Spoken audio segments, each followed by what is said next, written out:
পদে নিযুক্ত আমলাদের বদলি নিয়ে বিতর্কের মধ্যে এবার অবসরের পর রাজ্য সরকারের দ্বারা পুনরায় নিযুক্ত আধিকারিকদের তথ্য তলব করল নির্বাচন কমিশন।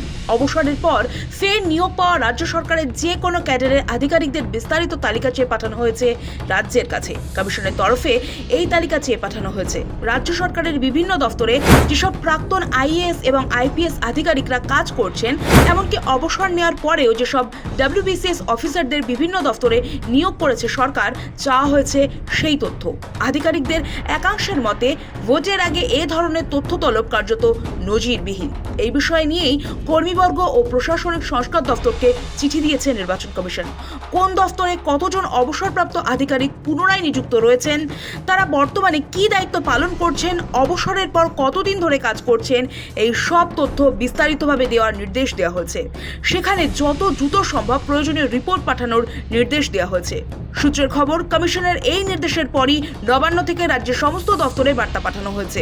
সেই অনুযায়ী বিভিন্ন দফতরে নিজেদের অধীনে থাকা দফতর ও ডাইরেক্টরেটগুলিতে এক্সটেনশনে কর্মরত অবসরপ্রাপ্ত আধিকারিকদের তালিকা তৈরির কাজ শুরু করেছে। সূত্রের খবর, রাজ্য সরকারের প্রায় প্রতিটি দফতরেই অবসরপ্রাপ্ত আধিকারিকদের পুনরায় নিয়োগ দেওয়ার চল রয়েছে। এক তো আইএএস আইপিএস স্তরে রাজ্যের কোটা অনুযায়ী কম আধিকারিক থাকা এবং অবসর নেওয়া আধিকারিকদের অভিজ্ঞতাকে কাজে লাগানোর উদ্দেশ্যেই তাদের নির্দিষ্ট সময়ের জন্য ফের দায়িত্ব দেওয়া হয়। অনেক ক্ষেত্রে অভিজ্ঞ প্রাক্তন আমলাদের উপদেষ্টা হিসেবেও নিয়োগ করা হয়েছে।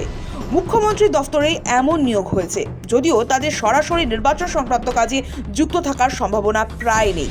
তবে কমিশনের পক্ষ থেকে অবসরপ্রাপ্ত অথচ এক্সটেনশনে থাকা কর্মী বা আধিকারিকদের এই তথ্য তলবে জল্পনা ছড়িয়েছে প্রশাসনিক মহলে। এই তথ্যের ভিত্তিতে নির্বাচন কমিশন কি পদক্ষেপ করতে পারে তা নিয়ে এখনো স্পষ্ট কিছু জানা যায়নি। প্রশ্ন উঠছে, কেন এই তথ্য চাওয়া হয়েছে তা নিয়ে জোর জল্পনা শুরু হয়েছে নবান্নের পাওয়ার করিডোরে।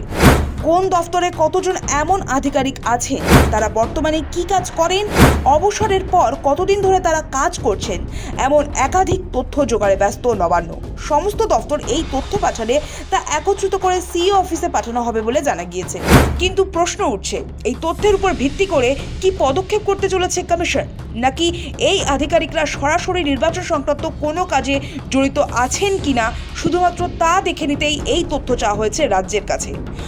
কম বেশি রাজ্য সরকারের প্রতিটি দফতরে অবসরপ্রাপ্ত আধিকারিকরা কর্মরত আছেন। অভিজ্ঞতাকে কাজে লাগাতেই তাদের পুনরায় নিযুক্ত করেছে রাজ্য।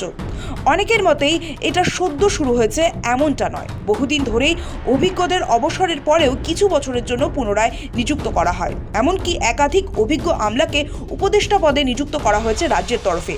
সূত্রের খবর, এই তালিকা হাতে পেলে কমিশন হয়তো নতুন কোনো নির্দেশ জারি করতে পারে, যাতে এক্সটেনশনে থাকা এইসব কর্মীদের নির্বাচন সংক্রান্ত কোনো কাজে ব্যবহার না করা হয়।